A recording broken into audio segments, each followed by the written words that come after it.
you find yourself running from one appointment to the next, physical therapy on Mondays and Wednesdays, occupational therapy on Tuesdays, and then speech therapy squeezed in on Fridays, plus weekly sensory integration sessions, and maybe even some ABA or other behavioral interventions, all while trying to manage this strict, restrictive diet and administer what feels like 50 to 100 different supplements and vitamins and detox agents and homeopathics every single day. Mom, I want you to know you're not alone. And more importantly, I want you to know that you're not missing anything. You're not doing it wrong. You're not failing your child. The truth is you're probably actually doing way too much. What a breath of fresh air that is, right? In the quest to help your child heal, develop, and regulate, it's so easy to fall into this trap of constantly adding more therapies, more protocols, more checklists, more labs, more supplements, more Googling at 2 a.m. trying to figure out what the heck is going on. And while every one of those things may have merit on its own, when they're all layered on top of one another onto an already stressed out, overwhelmed, and dysregulated nervous system, they can backfire. And when a child is living in a constant state of stress, stuck in sympathetic dominance, with vagus nerve dysfunction, subluxation, and what we call dysautonomia, even well-intentioned interventions can become overstimulating and sometimes even counterproductive. That's why so many families in our practice come in saying that same thing. We've done everything right, but our child is still stuck. They've plateaued, or even worse, they maybe even started regressing. And it's not because you haven't found the perfect protocol or the magic right combination of therapies. It's because healing doesn't come from piling on more and more and more. It comes from peeling back, from calming the chaos and regulating the nervous system at its foundation. We've seen it time and time again. The average child with autism, for example, who walks into our office is enrolled in 3 to 5 therapies every single week. Their family has tried 3 to 5 different diets, and they're on anywhere from 5 to 20 different supplements. And when you add it all up, the therapies, the protocols, the diets, some of these families are managing 15 to 20 plus daily to-dos for one child, and yet that child is still struggling. So why? Because all of that effort is being built on a cracked foundation. The nervous system is the foundation of development. It's the motherboard, the operating system, the master controller. And when it's not working efficiently, when it's overloaded or when it's out of balance or when it's stuck in fight or flight, no matter how good the intervention is, it won't truly be received.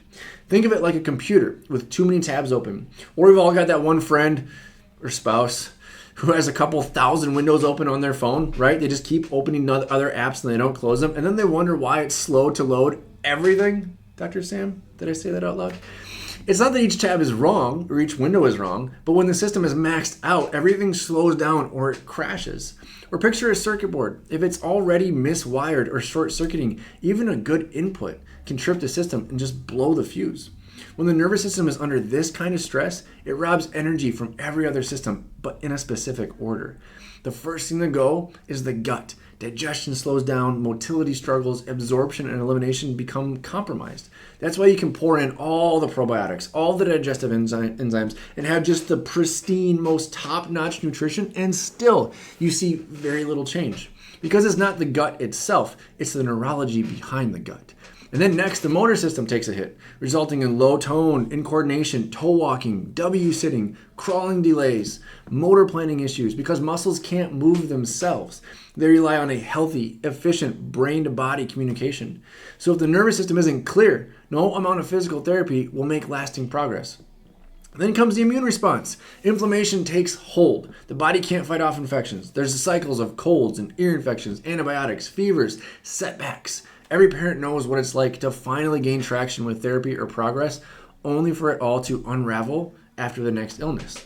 This is what we call healing intervention overload. And the solution isn't giving up on all the therapies and solutions that you've worked so hard to coordinate. It's about putting them in the right sequence. Our nervous systems are incredibly efficient, and they love to master the basics before moving on to more complex abilities. Let me draw for you an example. This is what we call the hierarchy of development, right? Hierarchy of neurological development. And it all starts down here at the basis, right? Nervous system function. The 3 basics that our nervous system must master before it can move on to the next are eating, sleeping, and pooping. You might think we're weird. If you hang out with us in the afternoon, when we see all the kids as soon as school's out, what do we ask about more often than anything? How's pooping, right? Is your diet taking off? Are you eating more? How's sleep, right? And mom's like, well, hold on. I'm here because of ADD, ADHD, maybe some seizures, autism, and all you're asking about is poop. It's because we know that the nervous system needs to master all of these before it can check this one off and move on to the next. And that next one, like we talked about, is the motor system, right? This is where rolling, sitting, crawling, walking, talking, all of that comes into play. This is also, if you look over here, where these therapies come into play, right? After that, the nervous system says, cool, we can check that one off. We move on to gut and the immune response, right? This is where we can add supplementation, functional med, right? Detoxes, diets start to take effect.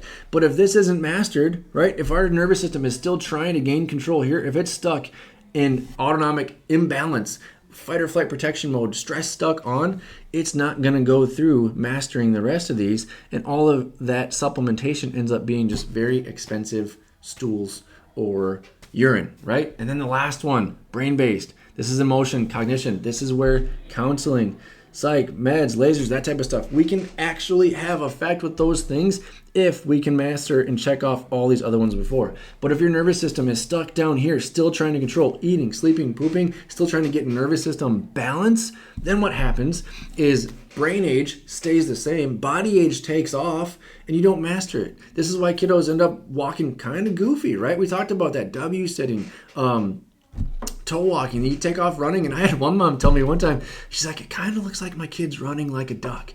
And it's like, interesting. You look at that kiddo's history, he struggled with constipation since birth. You get constipation under control, and it's like, holy cow, his system can run better, right? He can actually do it. And it's like, well, what's the connection there? It's because it's not focusing on all of this anymore. We can actually start focusing on mastering that next step. All right. Now, if we go back to, where am I? There we go. Cool. So it all starts with phase 1, addressing subluxation and restoring function through high-frequency, neurologically focused chiropractic care. This is where the healing foundation is rebuilt. This is where less becomes so much more. Many families even pause all of their therapies during this phase because their child's nervous system is simply too overwhelmed to receive anything else productively. We just talked about it, right? It's not that there's not a place for that. It's just that the sequence matters so much more than anything else. Then once the nervous system starts regulating, we can move on to phase 2, strengthening the core 4, sleep, gut, immune, and motor development. These are the pillars every child needs before higher level functions like speech or learning can truly be developed and mastered. We especially love focusing on the motor system during this phase because this is when PT, OT, and speech therapy finally start working. There's no more plateaus.